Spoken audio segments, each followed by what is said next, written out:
প্রিয় শিক্ষার্থীবৃন্দ, আজকে আমরা নিরপেক্ষ রেখার ৬ নাম্বার ক্লাস করব। আমরা ইতিপূর্বে নিরপেক্ষ রেখার ৫টি ক্লাস করেছি। আমরা স্লাটস্কির তত্ত্ব নিয়ে আলোচনা করেছি। আজকের আলোচনায় আমরা হিগসের তত্ত্ব নিয়ে আলোচনা করব।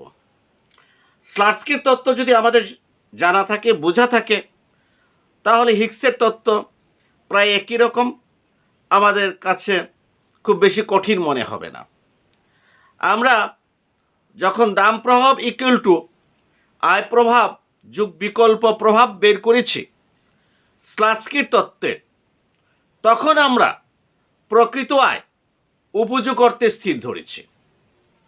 আমি ভুল বলেছি, প্রকৃত আয় প্রাথমিক সমন্বয় ক্রয় করা অর্থে স্থির ধরেছি।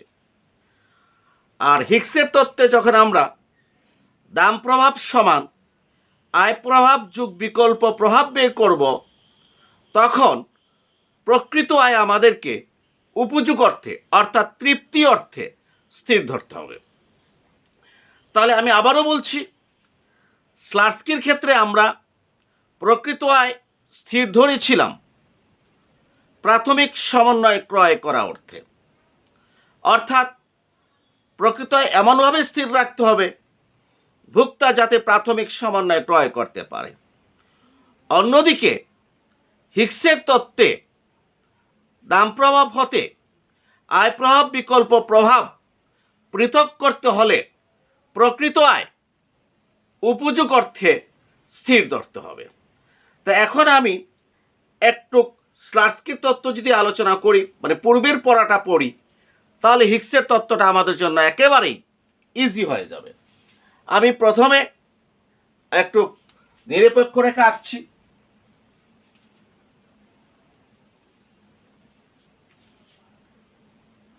এটা হচ্ছে আমাদের বাজেট রেখা, I1 বাই PY1,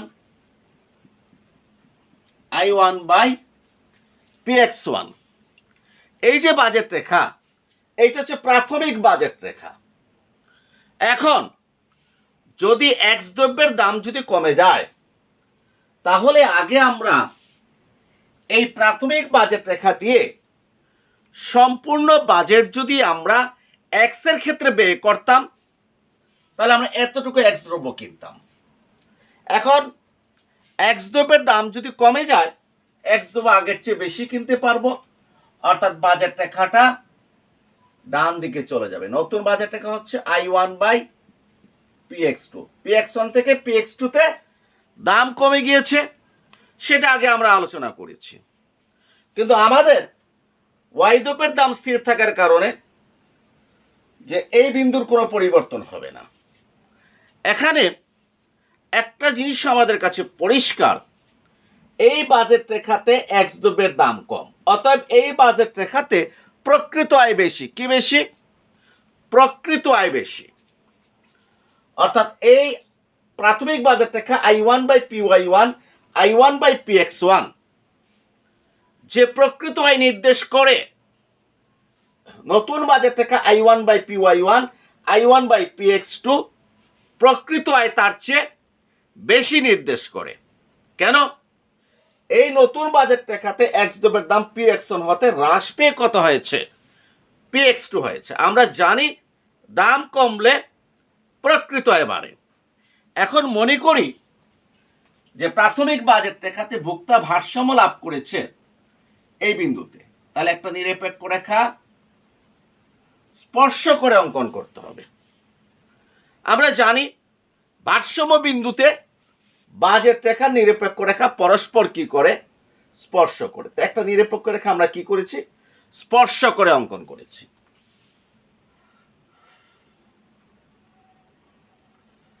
তাহলে এখানে প্রাথমিক ভারসাম্য, এরপর নতুন বাজেট রেখাতে এই বিন্দুতে ভারসাম্য হলো। তাহলে এখানে এক্স দ্রব্যের চাহিদা হচ্ছে OX1, এখানে এক্স দ্রব্যের চাহিদা হচ্ছে OXN। নাম দিলাম, এটা হচ্ছে ICN নিরপেক্ষ রেখা, আর এটা হচ্ছে IC1 নিরপেক্ষ রেখা। এখানে ভারসাম্য হচ্ছে E1 বিন্দুতে, এটা হচ্ছে EN বিন্দুতে। তাহলে এই যে ভারসাম্য, নতুন প্রাথমিক বাজেট রেখাতে E1 বিন্দুতে, নতুন বাজেট রেখাতে EN বিন্দুতে, এই E1 থেকে EN বিন্দুতে X দ্রব্যের চাহিদা বেড়েছে X1 XN। এই X1 XN কে দাম প্রভাব বলে, X1 XN কে দাম প্রভাব বলে, যেটা আমরা আগে আলোচনা করেছি। এই দাম প্রভাবকে যখন আমরা আয় প্রভাব বিকল্প প্রভাবে পৃথক করতে চেয়েছি, তখন যেহেতু এই নতুন বাজেট রেখাতে প্রকৃত আয় বেশি, এই জন্য আমরা প্রকৃত আয় স্থির রাখার চেষ্টা করেছি। আর এই প্রকৃত আয় স্থির রাখার জন্য আমরা আর্থিক আয় এমনভাবে উঠিয়ে নিয়েছি যাতে ভোক্তা প্রাথমিক সমন্বয় ক্রয় করতে পারে। কারণ স্লাটস্কির তত্ত্বে প্রকৃত আয় প্রাথমিক সমন্বয় ক্রয় করা অর্থে স্থির থাকতে হবে। ফলে এখানে নতুন আরেকটা বাজেট রেখা আমাদেরকে আঁকতে হয়েছে প্রকৃত আয় স্থির রাখার জন্য, যেটা এই E1 বিন্দু দিয়ে যেতে হবে। কোনটা দিয়ে যেতে হবে? E1 বিন্দুতে। এই যে বাজেট রেখা,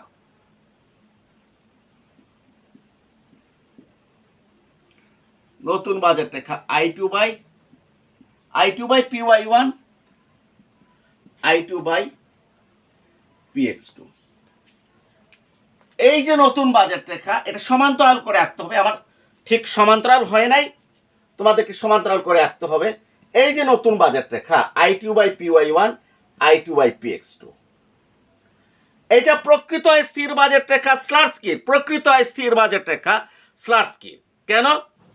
এই বাজেট রেখা দিয়ে আমরা E1 বিন্দুর সমন্বয় ক্রয় করতে পারি, প্রাথমিক সমন্বয় ক্রয় করতে পারি। আর স্লাটস্কির বক্তব্য হচ্ছে প্রকৃত আয় এমনভাবে স্থির রাখতে হবে যাতে প্রাথমিক সমন্বয়টা ক্রয় করা যায়। অতএব স্লাটস্কির প্রকৃত আয় স্থির বাজেট রেখা প্রাথমিক সমন্বয় বিন্দু ছেদ করে যেতে হবে। কথাটা আবার ভালো করে লক্ষ্য করো, কি বলেছি? স্লাটস্কির প্রকৃত আয় স্থির বাজেট রেখা প্রাথমিক সমন্বয় বিন্দু, এই বিন্দু ছেদ করে যেতে হবে। তাহলে দেখা যাচ্ছে যে স্লাটস্কির তত্ত্বে প্রকৃত আয় প্রাথমিক সমন্বয় ক্রয় করা অর্থে স্থির। অর্থাৎ এই প্রকৃত আয় স্থির বাজেট রেখা দিয়ে আমি প্রাথমিক সমন্বয় অর্থাৎ I1 নিরপেক্ষ রেখার E1 সমন্বয় আমি ক্রয় করতে পারি। কিন্তু একজন যুক্তিশীল ভোক্তা সে এই বাজেট রেখাতে, প্রকৃত আয় স্থির বাজেট রেখাতে E1 সমন্বয় ক্রয় করতে পারলেও সে সেটা কিন্তু ক্রয় করবে না। সে E1 বিন্দুর ডান দিকে, মনে করি এই যে আরেকটা নিরপেক্ষ রেখা ICS নিরপেক্ষ রেখার ES সমন্বয়টা ক্রয় করবে। কেন সমন্বয় ক্রয় করবে ES? কারণ E1 যে নিরপেক্ষ রেখা অবস্থিত IC1, আর ESটা ICS নিরপেক্ষ রেখা।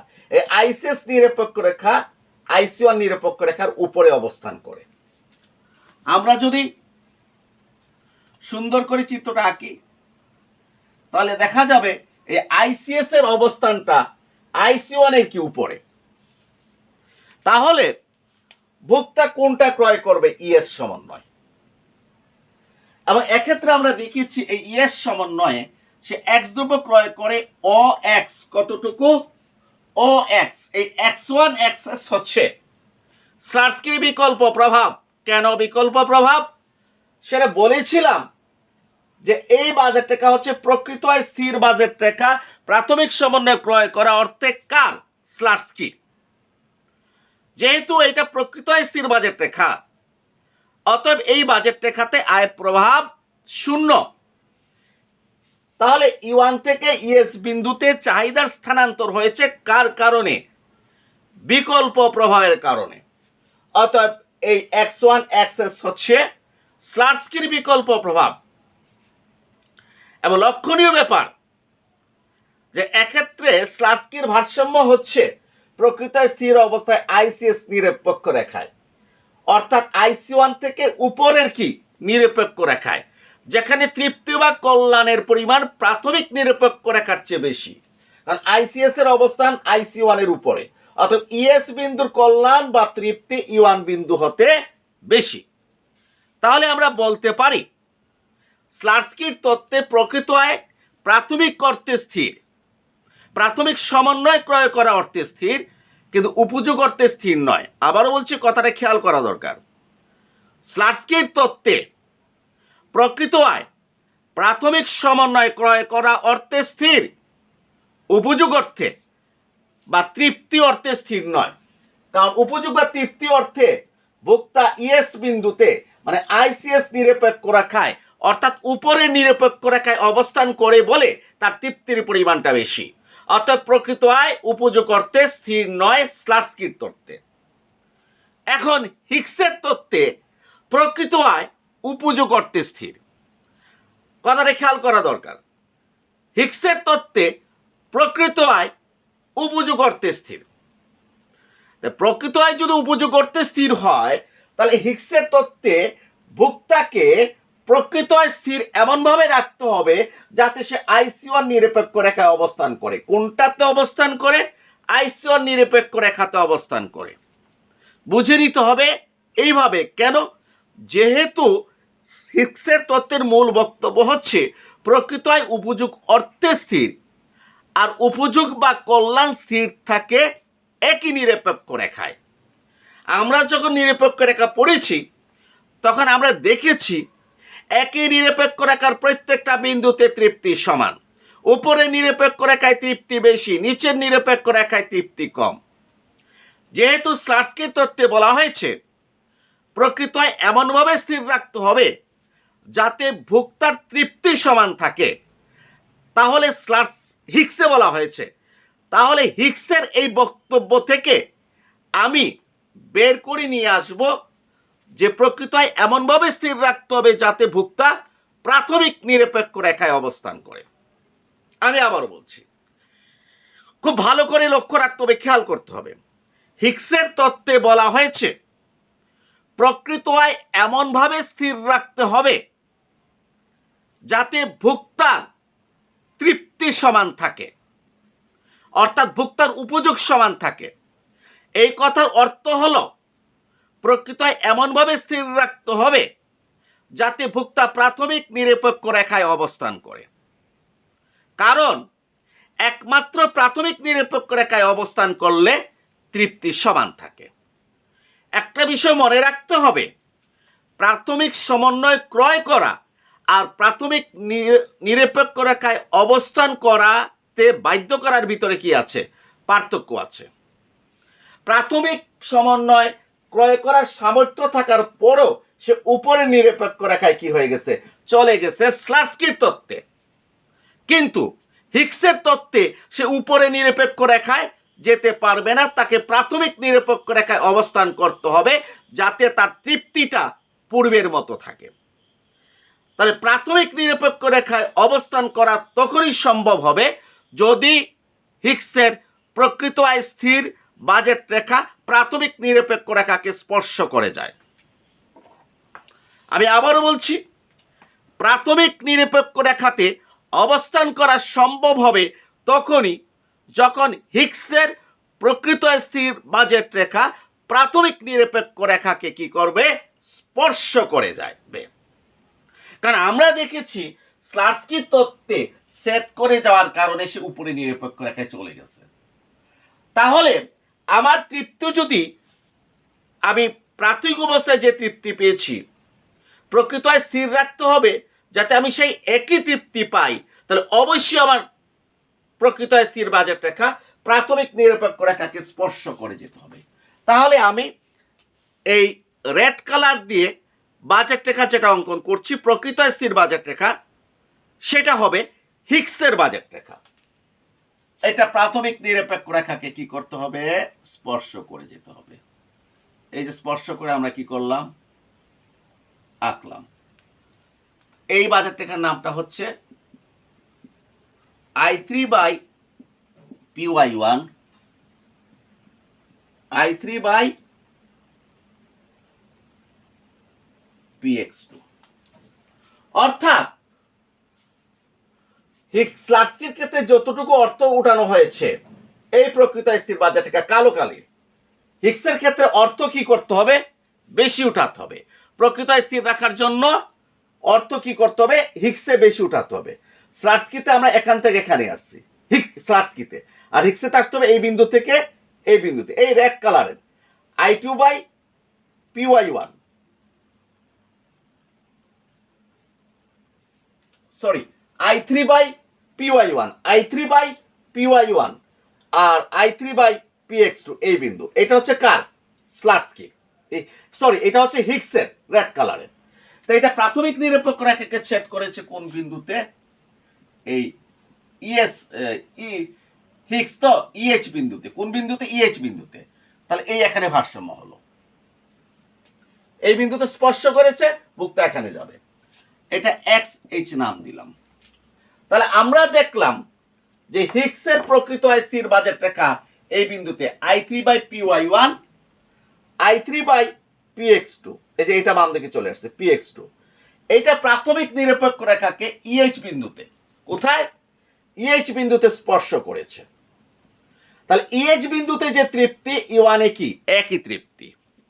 ইএইচ মানে এইচ মানে হিক্সের ই বিন্দুতে, ইএইচ বিন্দুতে যে তৃপ্তি E1 এ একই তৃপ্তি, কারণ ইএইচ আর E1 একই নিরপেক্ষ রেখা IC1 এ অবস্থিত, একই নিরপেক্ষ রেখা IC1 এ অবস্থিত। অতএব আমরা বলতে পারি স্লাটস্কির I3/PY1, I3/PX2 প্রকৃত স্থির বাজেট রেখা, তৃপ্তি অর্থে বা কল্যাণ অর্থে কি স্থির।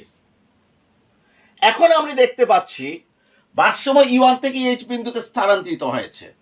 এক্স দ্রব্যের চাহিদা হয়েছে OXH। এক্ষেত্রে এক্স দ্রব্যের চাহিদা কতটুকু বেড়েছে? X1 XH বেড়েছে। যেহেতু প্রকৃত আয় উপযোগ করতে স্থির, প্রকৃত আয়ের কারণে চাহিদার কোনো পরিবর্তন হয় নাই, তাহলে এই চাহিদার পরিবর্তন হয়েছে কার কারণে?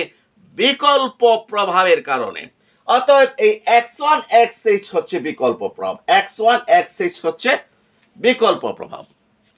তাহলে আমরা কি দেখলাম? আমরা দেখলাম স্লাটস্কির বিকল্প প্রভাব হচ্ছে X1 XS আর হিক্সের বিকল্প প্রভাব হচ্ছে X1 XH। তাহলে আমি আবারও বলছি, যখন আমরা দাম প্রভাবকে আয় প্রভাব বিকল্প প্রভাবে পৃথক করব, তখন আমাদেরকে প্রকৃত স্থির বাজেট রেখা অঙ্কন করতে হবে। স্লাটস্কির অর্থে, স্লাটস্কির দৃষ্টিভঙ্গিতে প্রকৃত স্থির থাকতে হবে প্রাথমিক সমন্বয় ক্রয় করা অর্থে। ফলে এই ব্ল্যাক কালারের বাজেট রেখা, প্রকৃত স্থির বাজেট রেখা প্রাথমিক সমন্বয় E1 বিন্দুতে ছেদ করে যাবে, ভারসাম্য লাভ করেছে উপরে নিরপেক্ষ রেখার ES বিন্দুতে। ফলে এই E1 থেকে ES হচ্ছে মানে X1 XS হচ্ছে স্লাটস্কির বিকল্প প্রভাব। কিন্তু হিক্সের বিকল্প প্রভাবে প্রকৃতায় উপযোগ অর্থে স্থির থাকতে হবে। যেহেতু প্রকৃতায় উপযোগ অর্থে স্থির থাকতে হবে, তাহলে ভুক্তাকে প্রাথমিক নিরপেক্ষ রেখায় অবস্থান করতে হবে। এই জন্য হিক্সের বাজেট রেখা প্রাথমিক নিরপেক্ষ রেখাকে স্পর্শ করে গিয়েছে। এখন E1 থেকে EH এ ভারসাম্য স্থানান্তরিত হয়েছে বিকল্প প্রভাবের কারণে।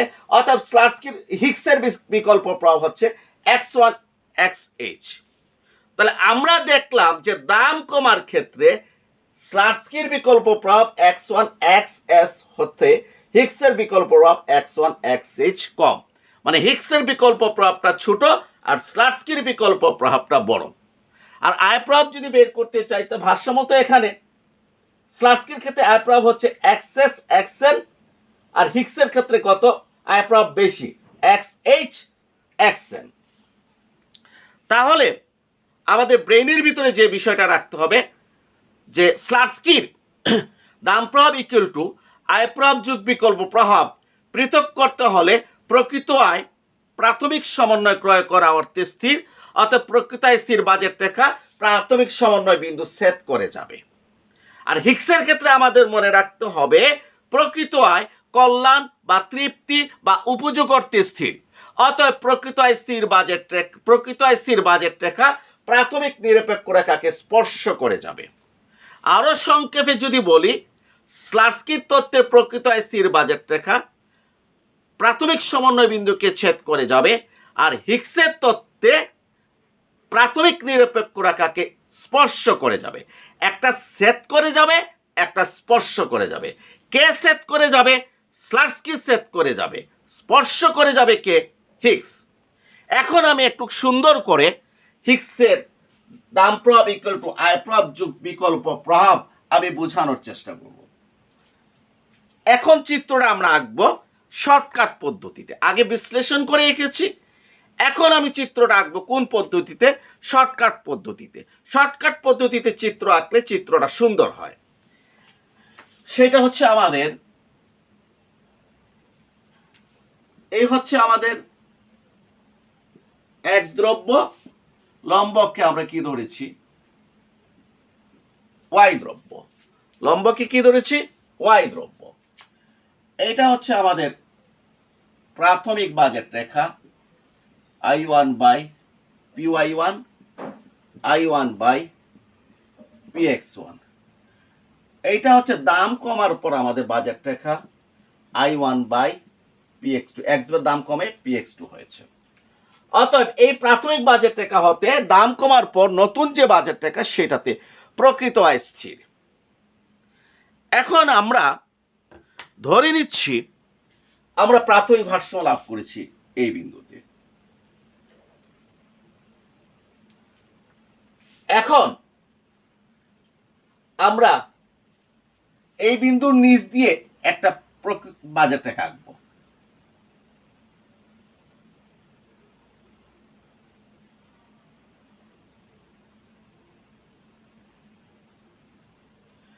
কি করব?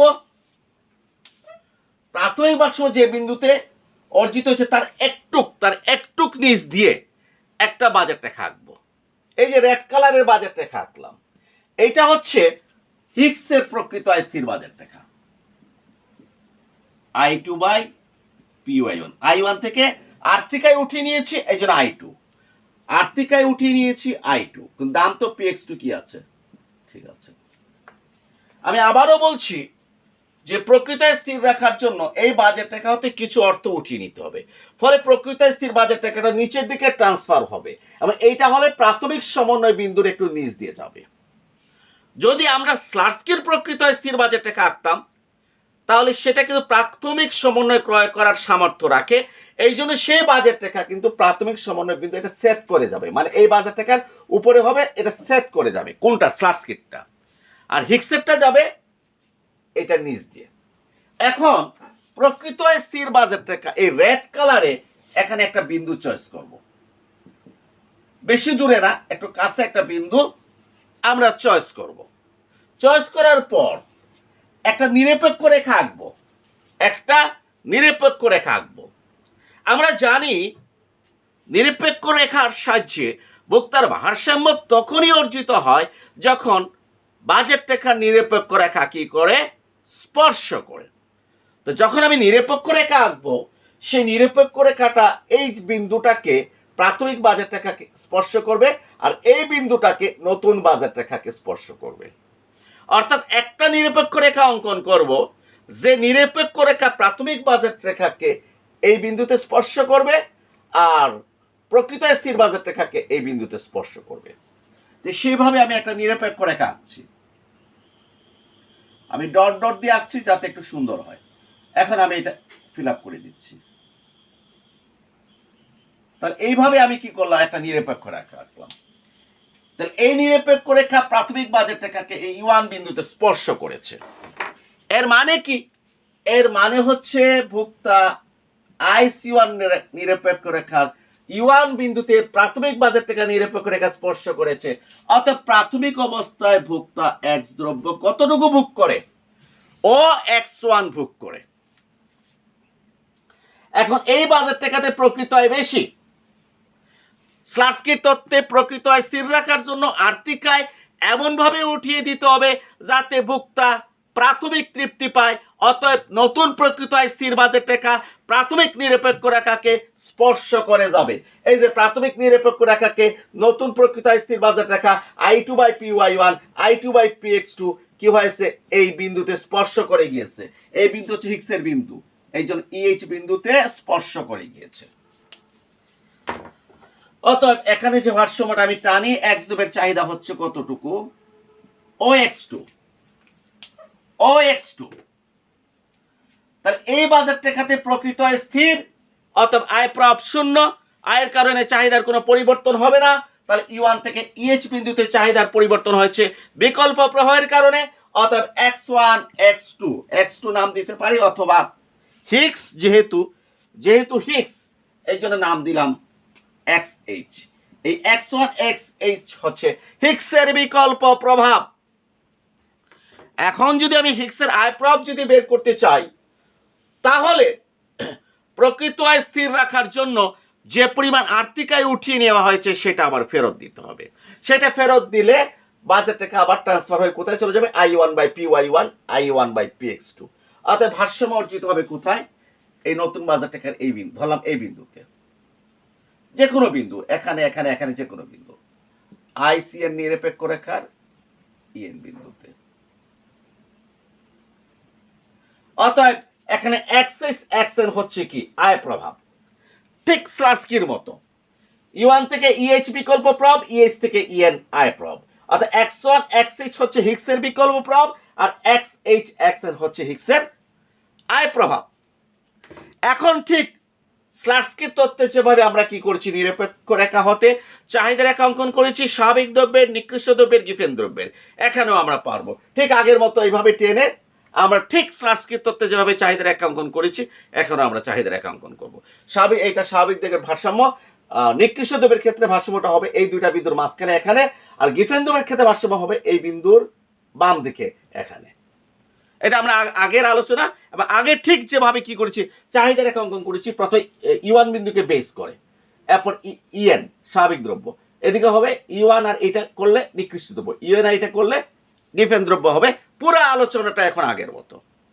অতএব প্রিয় শিক্ষার্থীবৃন্দ, দাম প্রভাব ইকুয়াল টু আয় প্রভাব যোগ বিকল্প প্রভাব পৃথক করো। যদি কোনো কিছু না বলে আমি ইচ্ছে করলে হিগসের তত্ত্ব দিতে পারি, আমি ইচ্ছে করলে স্লাটস্কির তত্ত্ব দিতে পারি, এটা আমাদের ইচ্ছা।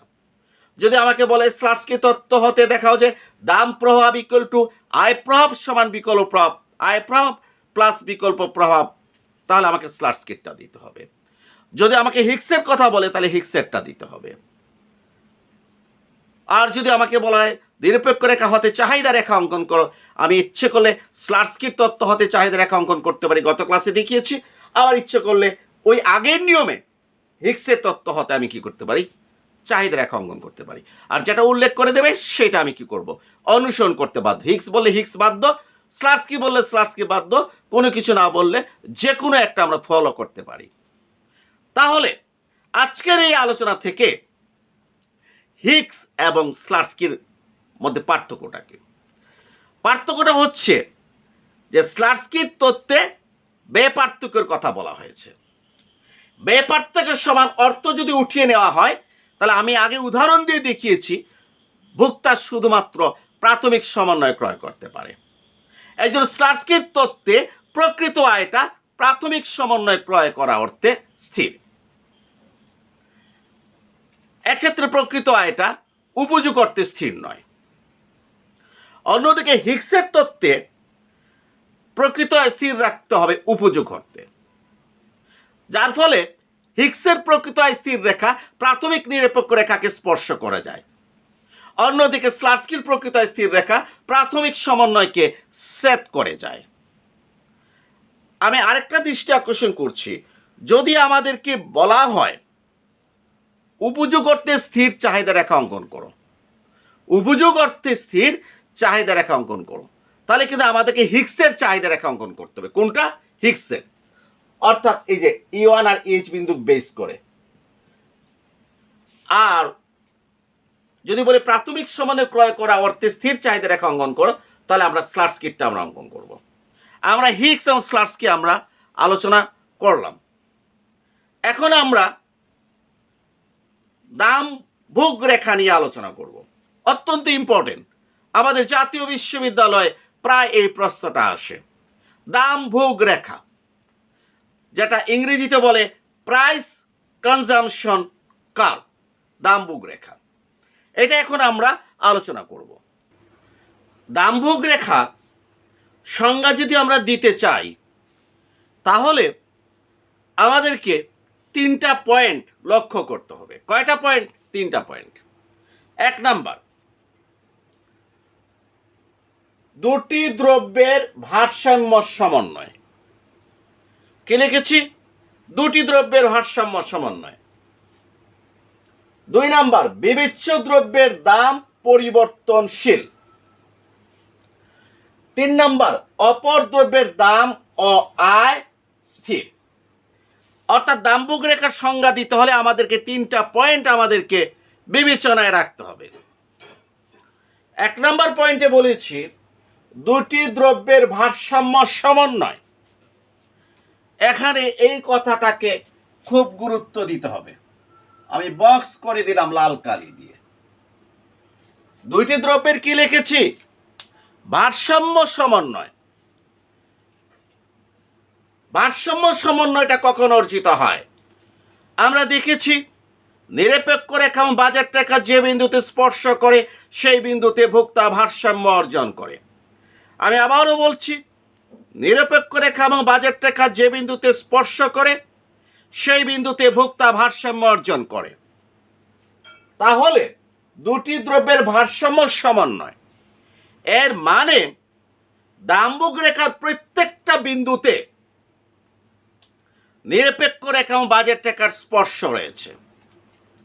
আমি আবারও বলছি, যেহেতু আমরা ভারসাম্য সমন্বয় বলেছি, তাহলে এর অর্থ হচ্ছে দাম্ভিক রেখা মানে প্রাইস কনজাম্পশন কার্ভের প্রতিটি বিন্দুতে নিরপেক্ষ রেখা এবং বাজেট রেখার স্পর্শ বিন্দু রয়েছে। এরপর বিবেচ্য দ্রব্যের দাম পরিবর্তনশীল।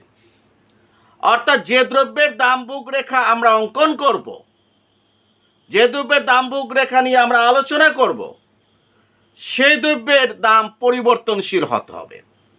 আমরা যদি এক্স দ্রব্যের দাম্ভিক রেখা যদি অঙ্কন করতে চাই, তাহলে এক্স দ্রব্যের দাম পরিবর্তনশীল হতে হবে। আমরা ওয়াই দ্রব্যের দাম্ভিক রেখা যদি অঙ্কন করতে চাই, তাহলে ওয়াই দ্রব্যের দাম পরিবর্তনশীল হতে হবে। 3 নম্বর পয়েন্ট বলেছি অপর দ্রব্যের দাম ও আয় স্থির। অর্থাৎ দাম্ভিক রেখা অঙ্কনের সময় অপর দ্রব্যের দাম এবং ভোক্তার আয় স্থির বিবেচনা করতে হবে। আমরা যদি এক্স দ্রব্যের দাম্ভিক রেখা যদি অঙ্কন করতে চাই, তাহলে অপর দ্রব্য ওয়াই দ্রব্যের দাম স্থির থাকতে হবে এবং ভোক্তার আয় স্থির থাকতে হবে। আমি আবারও বলছি, আমরা যদি এক্স দ্রব্যের দাম্ভিক রেখা যদি অঙ্কন করতে চাই, তাহলে অপর দ্রব্য অর্থাৎ ওয়াই দ্রব্যের দাম স্থির থাকতে হবে এবং ভোক্তার আয় স্থির থাকতে হবে।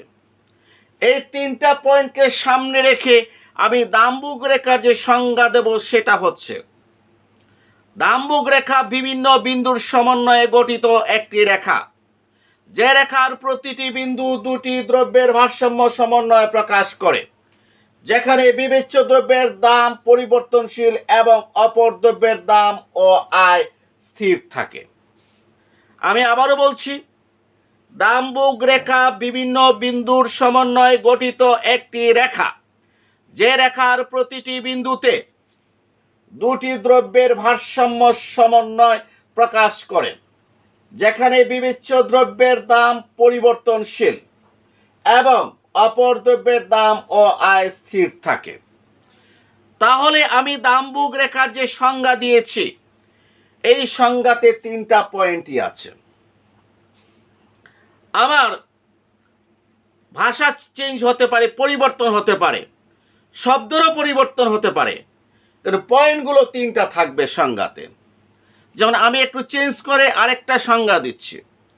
দাম্ভিক রেখা হচ্ছে বিভিন্ন বিন্দুর সঞ্চার পথ, যেখানে প্রত্যেকটা বিন্দু দুটি দ্রব্যের ভারসাম্য সমন্বয় প্রকাশ করে এবং একই সাথে বিবেচ্য দ্রব্যের দাম পরিবর্তনশীল এবং অপর দ্রব্যের দাম ও আয় স্থির নির্দেশ করে।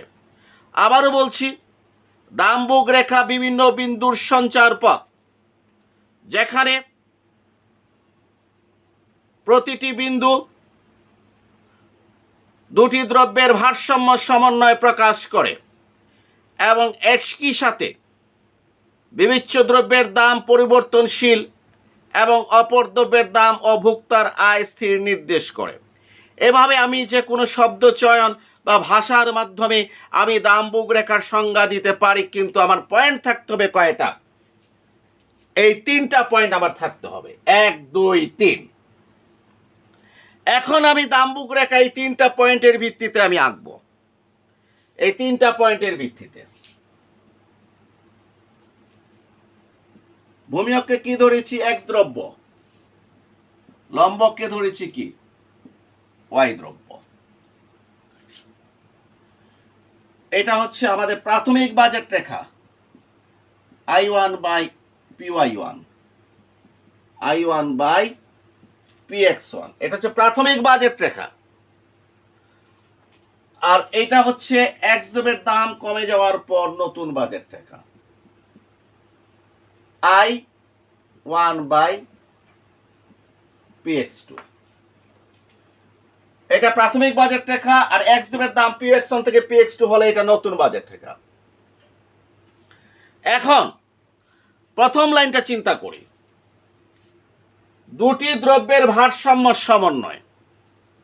তাহলে প্রাথমিক বাজেট রেখাতে একটা বিন্দু নিলাম, আর নতুন বাজেট রেখাতে একটা বিন্দু নিলাম।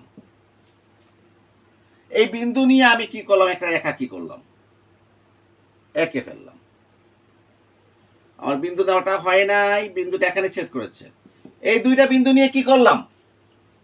একটা রেখা অঙ্কন করলাম। এখন এই বিন্দুটাকে আমি ভারসাম্য সমন্বয়ে দেখাতে চাই, তাহলে এই বিন্দুতে কি করতে হবে? একটা নিরপেক্ষ রেখা স্পর্শ করে আঁকতে হবে। এই বিন্দুতে কি করতে হবে? একটা নিরপেক্ষ রেখা কি করতে হবে? স্পর্শ করে অঙ্কন করতে হবে। এটা হচ্ছে IC1 নিরপেক্ষ রেখা, এটা হচ্ছে IC2 নিরপেক্ষ রেখা। এটা হচ্ছে E1 বিন্দু, এটা হচ্ছে E2 বিন্দু। এটা হচ্ছে প্রাইস কনজাম্পশন কার্ভ, দাম বুক রেখা। প্রাইস কনজাম্পশন কার্ভ, দাম বুক রেখা। লক্ষ্য করি আমি বর্ণনা দিচ্ছি। I1 by PY1, I1 by PX1 প্রাথমিক বাজেট রেখা। IC1 প্রাথমিক নিরপেক্ষ রেখা, পরস্পর E1 বিন্দুতে স্পর্শ করেছে, পরস্পর E1 বিন্দুতে স্পর্শ করেছে। অতএব E1 হচ্ছে এই x দ্রব্য এবং y দ্রব্যের প্রাথমিক সমন্বয়। আমরা এদিকে টানলে x দ্রব্য এতটুকু পাবো, আর এদিকে টানলে y দ্রব্য এতটুকু পাবো। এখন x দ্রব্যের দাম কমে যাওয়ার কারণে নতুন বাজেট রেখা হয়েছে I1 by PY1, I1 by PX2। নতুন বাজেট রেখা কত হয়েছে? I1 by PY1, I1 by PX2। এক্ষেত্রে ভোক্তা নতুন বাজেট রেখার এবং IC2 নিরপেক্ষ রেখার স্পর্শ বিন্দু E2 তে, অর্থাৎ IC2 নিরপেক্ষ রেখা নতুন বাজেট রেখাকে E2 বিন্দুতে স্পর্শ করেছে। স্পর্শ করা আর ছেদ করার ভিতরে পার্থক্য আছে। এই যে এটা হচ্ছে কি? স্পর্শ। আর এইটা কি? ছেদ। এটা স্পর্শ, স্পর্শ করেছে। অতএব E2 বিন্দুতে ভোক্তা নতুন ভারসাম্য অর্জন করেছে। এখন E1 আর E2 বিন্দু যোগ করে যে রেখাটা পাওয়া গিয়েছে সেটা হচ্ছে প্রাইস কনজাম্পশন কার্ভ, দাম ভোগ রেখা। প্রাইস কনজাম্পশন কার্ভ, দাম ভোগ রেখা। কেন এটা দাম ভোগ রেখা? কারণ এই যে E1 বিন্দু এবং E2 বিন্দু প্রাথমিক বাজেট রেখা এবং নিরপেক্ষ রেখার স্পর্শ বিন্দু, প্রাথমিক বাজেট রেখা এবং নিরপেক্ষ রেখার স্পর্শ বিন্দু। অর্থাৎ E1 এবং E2 বিন্দু দুটি দ্রব্যের ভারসাম্য সমন্বয় নির্দেশ করে। ভারসাম্য মানে কি? প্রাথমিক নিরপেক্ষ রেখা, বাজেট রেখা, প্রাথমিক নিরপেক্ষ রেখা, বাজেট রেখা, নিরপেক্ষ রেখা আর বাজেট রেখার কি? স্পর্শ বিন্দু। প্রাথমিক বলাটা ঠিক হবে না। নিরপেক্ষ রেখা এবং বাজেট রেখার কি? স্পর্শ বিন্দু, E1 আর E2। এই জন্য এরা হচ্ছে ভারসাম্য কি? সমন্বয়। আবার বিবিচ্য দ্রব্যের দাম পরিবর্তনশীল। E1 বিন্দুতে x দ্রব্যের দাম PX1, E2 বিন্দুতে x দ্রব্যের দাম PX2। তাহলে বিবিচ্য দ্রব্য x দ্রব্যের দাম পরিবর্তনশীল। E1 বিন্দুতে y দ্রব্যের দাম PY1, E2 বিন্দুতে y দ্রব্যের দাম PY1। অতএব অপর দ্রব্যের দাম কি? স্থির। E1 বিন্দুতে বাজেট I1, E2 বিন্দুতেও বাজেট কত? I1, মানে ভোক্তার আয় কি? স্থির। তাহলে E1 E2 বিন্দু যোগ করে যে রেখা PCC পেয়েছি, এই রেখার প্রতিটি বিন্দু দুটি দ্রব্যের ভারসাম্য সমন্বয় নির্দেশ করে, বিবেচ্য দ্রব্য এক্স দ্রব্যের দাম পরিবর্তনশীল বিবেচনা করে, ওয়াই দ্রব্যের দাম স্থির বিবেচনা করে, বাজেট I1 কি স্থির নির্দেশ করে। অতএব এটা হচ্ছে একটা দামবুক রেখা। এই দামবুক রেখা হতে আমরা কি করতে পারি? চাহিদা রেখা অঙ্কন করতে পারি, একেবারে আগের মতো। নিচে একটা চিত্র আনতে হবে। এক্স দ্রব্য কি এঁকেছে? এক্স দ্রব্য, এখানে এক্স দ্রব্যের দাম প্রাথমিক ভারসাম্য অর্জিত হয়েছে কোথায়? E1 বিন্দুতে। E1 বিন্দুতে এক্স দ্রব্য ক্রয়ের পরিমাণ OX1, E2 বিন্দুতে এক্স দ্রব্য ক্রয়ের পরিমাণ OX2। তাহলে E1 বিন্দুতে এক্স দ্রব্যের চাহিদা কত? OX1 dot dot dot dot dot dot কেটে নিলাম। OX1, এই OX1 চাহিদাটা কোন দামের সাথে রিলেটেড? PX1। মনে করি এতটুকু হচ্ছে PX1। কম্বিনেশন বিন্দু এইটা, নাম দিলাম F1। নতুন ভারসাম্য অর্জিত হয়েছে E2 বিন্দুতে। E2 বিন্দুতে এক্স দ্রব্যের চাহিদা কত? OX2। E2 বিন্দুতে দাম কত? PX2।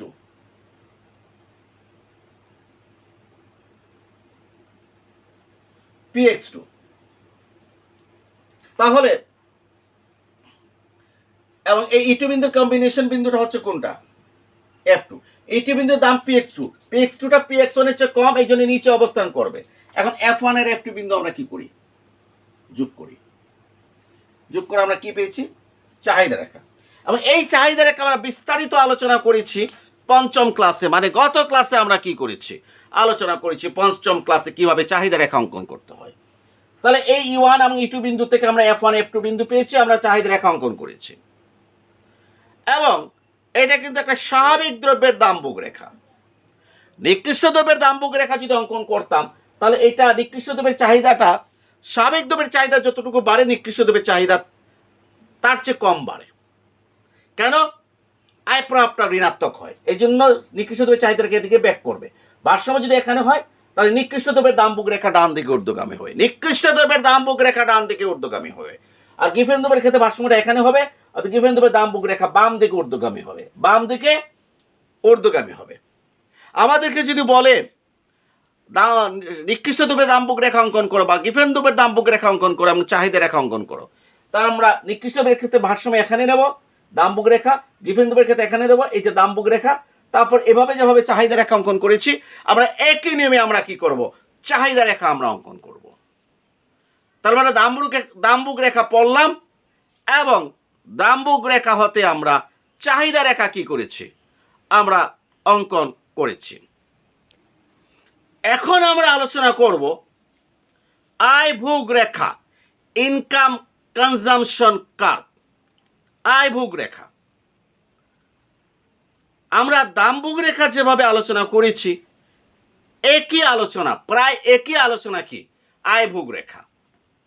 দামবুক রেখা হতে যেভাবে আমরা চাহিদা রেখা অঙ্কন করেছি, আয়ভোগ রেখা হতেও আমরা চাহিদা রেখা অঙ্কন করব, আয় চাহিদা রেখা। আর সেই আয় চাহিদা রেখাকে বলা হয় এঞ্জেল কার্ভ। কি কার্ভ? Angel curve. তাহলে এখন আমাদের আলোচনা দুটো পয়েন্ট আছে, একটা হচ্ছে আয়ভোগ রেখা, তারপর আয়ভোগ রেখা হতে যে চাহিদা রেখা অঙ্কন করব সেটা হচ্ছে এঞ্জেল কার্ভ। আয়ভোগ রেখাটা কি? দামবুক রেখাতে যেভাবে তিনটা পয়েন্ট ছিল, আয়ভোগ রেখা তো একইভাবে তিনটা পয়েন্ট আছে, সামান্য পার্থক্য আছে। এক নম্বর পয়েন্ট হচ্ছে দুটি দ্রব্যের ভারসাম্য সমন্বয়। এটা দামবুক রেখা তো ছিল, এটা আয়ভোগ রেখা তো ছিল। এর মানে কি? এর মানে আয়ভোগ রেখা অঙ্কন করতে হলে নিরপেক্ষ রেখা বাজেট রেখা স্পর্শ করতে হবে। নিরপেক্ষ রেখা বাজেট রেখার স্পর্শ বিন্দু দিয়ে। কেন স্পর্শ বিন্দু বলেছি? ভারসাম্য সমন্বয়। যদি দুটি দ্রব্যের সমন্বয় বলতো, তাহলে সেখানে কিন্তু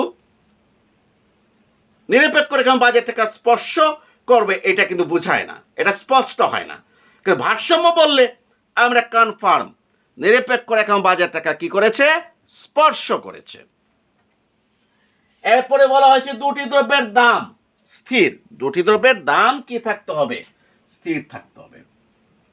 এখানে একটু পার্থক্য আছে। দামবুক রেখাতে বলা হয়েছে বিবেচ্য দ্রব্যের দাম স্থির, আর আয়ভোগ রেখাতে দুটি দ্রব্যের দাম স্থির। মানে এক্স দ্রব্যেরও দাম স্থির থাকবে, ওয়াই দ্রব্যেরও দাম কি থাকবে? স্থির থাকবে। আর 3 নম্বর পয়েন্ট হচ্ছে ভোক্তার আয় পরিবর্তনশীল। এখানেও পার্থক্য আছে। আমরা দামভোগ রেখাতে বলেছিলাম ভোক্তার আয় কনস্ট্যান্ট স্থির, কিন্তু আয়ভোগ রেখাতে ভোক্তার আয়টা হচ্ছে পরিবর্তনশীল। তাহলে এই তিনটা পয়েন্ট নিয়ে আমরা আয়ভোগ রেখার সংজ্ঞা দিব, যে রেখার প্রতিটি বিন্দু দুটি দ্রব্যের ভারসাম্য সমন্বয়ে প্রকাশ করে, যেখানে যেখানে দুটি দ্রব্যের দাম স্থির এবং ভোক্তার আয় পরিবর্তনশীল হয়, তাকে দামভোগ রেখা বলে। আমি আবার বলছি, যে রেখার প্রতিটি বিন্দু দুটি দ্রব্যের ভারসাম্য সমন্বয়ে প্রকাশ করে, যেখানে দুটি দ্রব্যের দাম স্থির থাকে এবং ভোক্তার আয় পরিবর্তনশীল বিবেচনা করা হয়, তাকে আয়ভোগ রেখা বলে। ইনকাম কনজাম্পশন কার্ভ, সংক্ষেপে আইসিসি। আমি যদি একটু অন্যভাবে সংজ্ঞা দিতে চাই, তাহলে বলবো আয়ভোগ রেখা হচ্ছে বিভিন্ন বিন্দুর সঞ্চার পথ, যে বিন্দুগুলো দুটি দ্রব্যের ভারসাম্য সমন্বয় প্রকাশ করে, যেখানে দুটি দ্রব্যের দাম স্থির থাকে এবং ভোক্তার আয় পরিবর্তনশীল বিবেচনা করা হয়। এখন এই তিনটা পয়েন্টের ভিত্তিতে আমি আয়ভোগ রেখা অঙ্কন করে দেখাবো। ইনকাম কনজাম্পশন কার্ভ আমি অঙ্কন করে দেখাবো।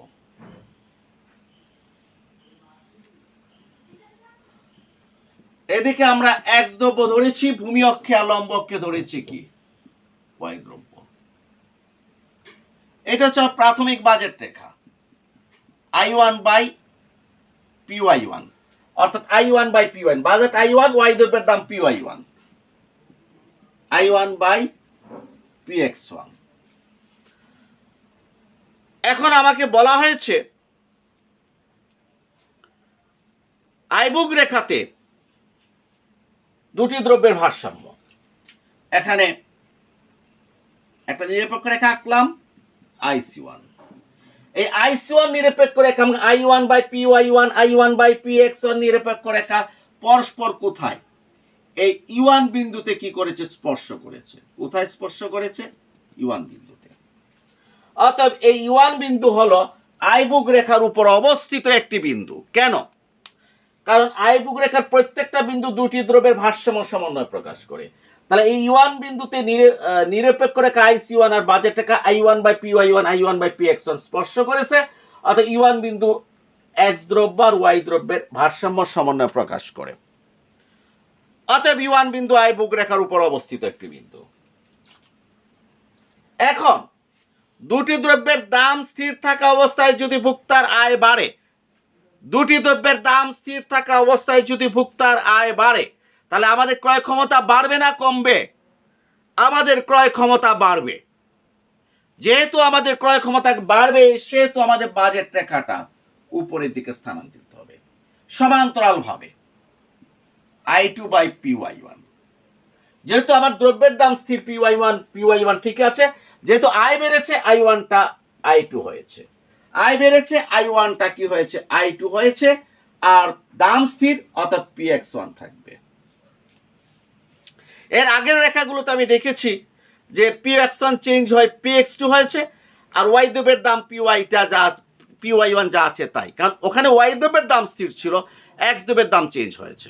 এখন কিন্তু এক্স এবং ওয়াই উভয় দ্রব্যের দাম স্থির, সেই জন্য PX1 PY1 যেহেতু আয় বৃদ্ধি পেয়েছে, এই জন্য I1 এর জায়গায় I2, I1 এর জায়গায় I2।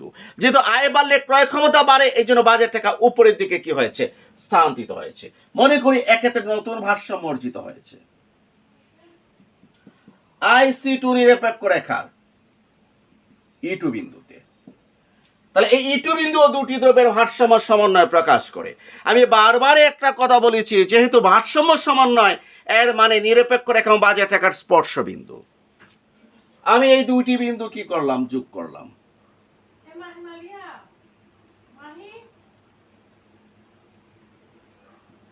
যোগ করে আমি যে রেখাটা পেয়েছি সেটা হচ্ছে কি? Income consumption curve. Income consumption curve, আয়ভোগ রেখা, ইনকাম কনজাম্পশন কার্ভ। এই রেখার E1 বিন্দু তো নিরপেক্ষ রেখা বাজেট রেখার স্পর্শ বিন্দু, অর্থাৎ দুইটি দ্রব্যের ভারসাম্য সমন্বয়। E2 বিন্দু নিরপেক্ষ রেখা IC2 আর বাজেট রেখার স্পর্শ বিন্দু, অর্থাৎ দুইটি দ্রব্যের ভারসাম্য সমন্বয়। এবং E1 বিন্দুতে এবং E2 বিন্দুতে x দ্রব্যের দাম px1 px1 py1 py1 y দ্রব্যের দাম স্থির। E1 থেকে E2 বিন্দুতে i1 থেকে i2, এই যে i1 থেকে i2 i বৃদ্ধি পেয়েছে। তাহলে এই রেখার প্রত্যেকটা বিন্দুতে দুইটি দ্রব্যের দাম স্থির, i বৃদ্ধি পেয়েছে এবং দুটি দ্রব্যের ভারসাম্য সমন্বয় নির্দেশ করে। অতএব এটা হচ্ছে ইনকাম কনজাম্পশন কার্ভ, আয় ভোগ রেখা। আমরা এই রেখাটা অতি সহজে আমরা আঁকতে পারি। আমি যেভাবে এঁকেছি সেভাবে না এঁকে আমরা পরীক্ষার হলে আরো সহজে কি করব, আমরা এঁকে ফেলবো। প্রথমে আমরা কি করব, ডাইরেক্ট একটা রেখা এঁকে ফেলবো। ইনকাম কনজাম্পশন কার্ভ এই বিন্দুতে কি করছে, স্পর্শ করছে, অর্থাৎ এই বিন্দুতে একটা নিরপেক্ষ রেখা আঁকো। এখানে স্পর্শ করেছে, একটা নিরপেক্ষ রেখা কি করো আঁকো, নাম দিয়ে দাও E1 আর কি E2, IC1 IC2। রেখা এঁকে তারপর ছেদবিন্দুতে কি করব, নিরপেক্ষ রেখা কি করব, স্পর্শ করে কি করব, অঙ্কন করে ফেলবো, আয়ভোগ রেখাটা হয়ে যাবে। এই ভারসাম্যটা যদি এখানে যদি হতো তাহলে আমরা কি দেখছিলাম, আচ্ছা এটাই পরে আলোচনা করব। এখন আমি এক কাজ করি, এই আয়ভোগ রেখা হতে আয় চাহিদা রেখা অঙ্কন করব, আর এই আয় চাহিদা রেখাকে বলা হয় অ্যাঞ্জেল কার্ভ। তো পরীক্ষাতে প্রায় অ্যাঞ্জেল কার্ভ আসে, আমরা দেখেছি।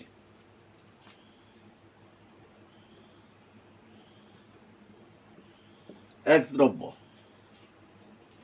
আর নিচে হচ্ছে আয়, লম্বকে আয় ধরেছি কেন, কারণ আয় চাহিদা রেখা কোনটা, যে চাহিদা আয়ের সাথে সম্পর্কযুক্ত সেটা হচ্ছে আয় চাহিদা রেখা। এই জন্য আয় চাহিদা রেখা, আয়ভোগ রেখা, আয় চাহিদা রেখা, এই জন্য আয় চাহিদা রেখা অঙ্কন করার জন্য আমরা লম্বকে আয় ধরেছি আর ভূমিয়ককে এক্স দ্রব্যের চাহিদা ধরেছি। প্রাথমিক ভারসাম্য E1 বিন্দুতে এক্স দ্রব্যের চাহিদা OX1। এই OX1 চাহিদাটা কোন আয়ের সাথে রিলেটেড, E1 বিন্দুতে I1। এদিকে তাকালেও I1, এদিকে তাকালেও কি I1। মনে করি I1 হচ্ছে এতটুকু, এতটুকু আমরা I1 ধরেছি। তাহলে কম্বিনেশন বিন্দু এইটা, নাম দিলাম কি এই কম্বিনেশন বিন্দুর F1 নাম দিলাম। নেক্সট ভারসাম্য হচ্ছে E2 বিন্দুতে এক্স দ্রব্যের চাহিদা হচ্ছে OX2। E2 বিন্দুতে আয় কত, I2। এখন প্রশ্ন হচ্ছে এই I2 আয়টা I1 এর চেয়ে বেশি না কম, যেহেতু বাজারটাকে উপরের দিকে গেছে সেহেতু I2 আয়টা I1 এর চেয়ে বেশি, I2 আয়টা I1 এর চেয়ে বেশি। অর্থাৎ I1 যদি এখানে হয় তাহলে I2 কি হবে, উপরে হবে। কম্বিনেশন বিন্দু এটা F2। এই দুইটা বিন্দু আমরা কি করি, যোগ করি।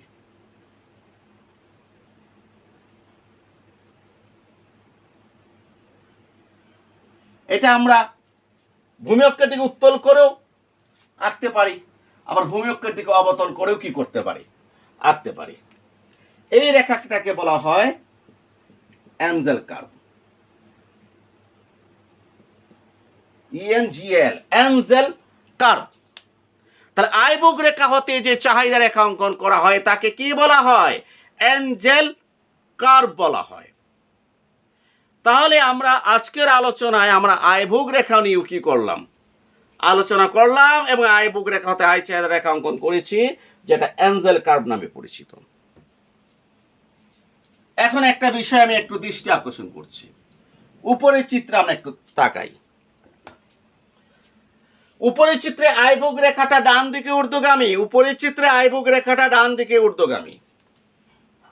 ফলে একটু লক্ষ্য করি আমরা,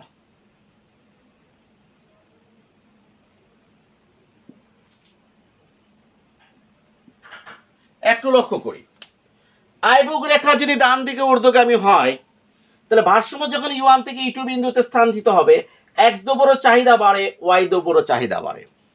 খুব ভালোভাবে একটু লক্ষ্য করি আমরা, আয়ভোগ রেখা যদি ডান দিকে ঊর্ধ্বগামী হয় তাহলে E1 থেকে E2 বিন্দুতে এক্স দ্রব্যের চাহিদা বাড়ে, ওয়াই দ্রব্যের, Y1 থেকে Y2 ওয়াই দ্রব্যের চাহিদা বাড়ে। তাহলে আমরা দেখলাম আয়ভোগ রেখা ডান দিকে ঊর্ধ্বগামী হলে এক্স দ্রব্যের চাহিদা বাড়ে, ওয়াই দ্রব্যের চাহিদা বাড়ে। এর মানে আয় বাড়লে E1 থেকে E2 তে কি হয়েছে, I1 থেকে I2, আয় বাড়লে এক্স দ্রব্যের চাহিদা বাড়ে, ওয়াই দ্রব্যের চাহিদা কি বাড়ে। এর মানে এক্স দ্রব্যের আয় প্রভাব ধনাত্মক, ওয়াই দ্রব্যের আয় প্রভাব ধনাত্মক। এক্স দ্রব্যরও আয় প্রভাব ধনাত্মক, ওয়াই দ্রব্যরও আয় প্রভাব ধনাত্মক। কারণ E1 থেকে E2 বিন্দুতে আমরা দেখেছি I1 থেকে I2 আয় বেড়েছে, এক্স দ্রব্যরও চাহিদা বেড়েছে, ওয়াই দ্রব্যরও চাহিদা বেড়েছে। আয় বাড়লে যদি চাহিদা বাড়ে আয় প্রভাব ধনাত্মক। যেহেতু এক্স দ্রব্য এবং ওয়াই দ্রব্যের আয় প্রভাব ধনাত্মক, সেহেতু আমরা বলতে পারি এক্স দ্রব্য এবং ওয়াই দ্রব্য হচ্ছে স্বাভাবিক দ্রব্য, এবং আমরা বলতে পারি আয় বুক রেখা ডান দিকে ঊর্ধ্বগামী হলে নিরপেক্ষ রেখা তত্ত্বে দুইটি দ্রব্যই স্বাভাবিক দ্রব্য হয়। আমরা কি বলতে পারি? আয় বুক রেখা ডান দিকে ঊর্ধ্বগামী হলে আয় বৃদ্ধির সাথে সাথে উভয় দ্রব্যের চাহিদা বৃদ্ধি পায়, ফলে উভয় দ্রব্যের আয় প্রভাব ধনাত্মক হওয়ার কারণে দুটি দ্রব্যই স্বাভাবিক দ্রব্য হয়। ক্লিয়ার? যদি আয় বুক রেখা ডান দিকে নিম্নগামী হতো, এই যে আমি আয় বুক রেখা অঙ্কন করছি, ডান দিকে নিম্নগামী, ইনকাম কনজাম্পশন কার্ভ, তাহলে ভারসাম্য এখানে হচ্ছে একটা নিরপেক্ষ রেখা স্পর্শ করে আমরা আঁকি। এই যে E3 বিন্দুতে ভারসাম্য হচ্ছে। আমরা দেখতে পাচ্ছি আয় বুক রেখা ডান দিকে নিম্নগামী হলে আয় বাড়লে এক্স দ্রব্যের চাহিদা বাড়ে, আয় বাড়লে এক্স দ্রব্যের চাহিদা বাড়ে, এক্স দ্রব্যের আয় প্রভাব ধনাত্মক, এক্স দ্রব্য স্বাভাবিক দ্রব্য, এক্স দ্রব্য স্বাভাবিক দ্রব্য। কিন্তু ওয়াই দ্রব্যের চাহিদা E1 বিন্দুতে এতটুকু ছিল আর E3 বিন্দুতে এতটুকু, ওয়াই দ্রব্যের চাহিদা কি হয়ে গেল? কমে গেছে না? এখানে ছিল E1 x1 মানে ও y1, আর এখানে কত? E3 x3। আমরা টানলে দেখা যাচ্ছে যে ওয়াই দ্রব্যের চাহিদা কি হয়ে গেছে? কমে গেছে। তাহলে আয় বুক রেখা ডান দিকে নিম্নগামী হলে আয় বাড়লে লম্বককে ধরা পণ্য ওয়াইয়ের চাহিদা, লম্বককে ধরা পণ্য ওয়াইয়ের চাহিদাটা কি হয়ে যায়? কমে যায়। আয় বাড়লে যেহেতু ওয়াই দ্রব্যের চাহিদা কমে যায়, আয় বাড়লে চাহিদা কমে, আয় প্রভাব ঋণাত্মক, অতএব ওয়াই দ্রব্যটা নিকৃষ্ট বা গিফেন হবে। আমরা জানি আয় প্রভাব ঋণাত্মক হলে দ্রব্যটা নিকৃষ্ট বা গিফেন হয়। তাহলে আমরা সিদ্ধান্তে পৌঁছে গেলাম আয় ভোগ রেখা ডান দিকে নিম্নগামী হলে ভূমিয়ককে ধরা দ্রব্যটি স্বাভাবিক হয়, লম্বককে ধরা দ্রব্যটি নিকৃষ্ট বা গিফেন হয়। কেন? আয় ভোগ রেখা ডান দিকে নিম্নগামী হলে লম্বককে ধরা দ্রব্যের চাহিদা কমে যায়, আয় বাড়লে চাহিদা কমে যায়, আয় প্রভাব ঋণাত্মক হলে দ্রব্যটা নিকৃষ্ট বা গিফেন হয়। এটা আমি আগে আলোচনা করেছি। যদি আয়ভোগ রেখা বাম দিকে যদি ঊর্ধ্বগামী হতো, আমরা একটু দেখি।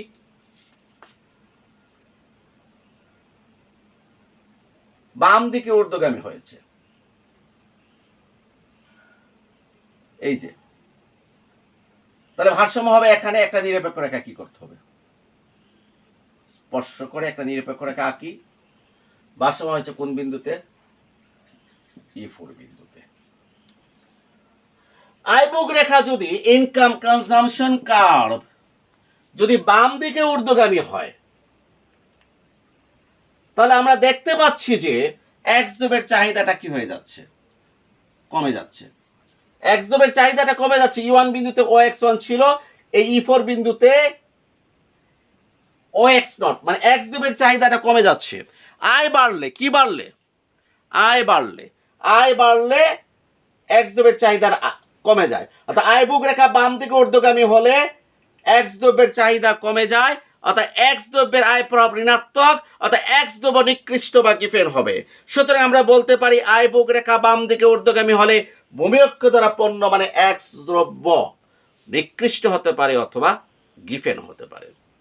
অন্যদিকে লম্বক্ষে দ্বারা পণ্য ওয়াইয়ের চাহিদাটা কি হচ্ছে? আগে এতটুকু ছিল, এখন ওয়াই দ্রব্যের চাহিদাটা কি হয়ে গেছে? বেড়ে গেছে।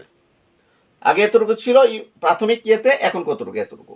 যেহেতু ওয়াই দ্রব্যের চাহিদা বেড়েছে আয় বাড়ার কারণে, ওয়াই দ্রব্যের আয় প্রভাব ধনাত্মক, অতএব ওয়াই দ্রব্য স্বাভাবিক দ্রব্য। তাহলে আয়ভোগ রেখা বাম দিকে ঊর্ধ্বগামী হলে লম্বককে ধরা পণ্যটা কি হবে? স্বাভাবিক দ্রব্য হবে। তাহলে আমরা একটা সিদ্ধান্তে পৌঁছে গেলাম, আয়ভোগ রেখা ডান দিকে ঊর্ধ্বগামী হলে ভূমিয়ককে ধরা পণ্য এবং লম্বককে ধরা পণ্য উভয়ে স্বাভাবিক পণ্য হবে।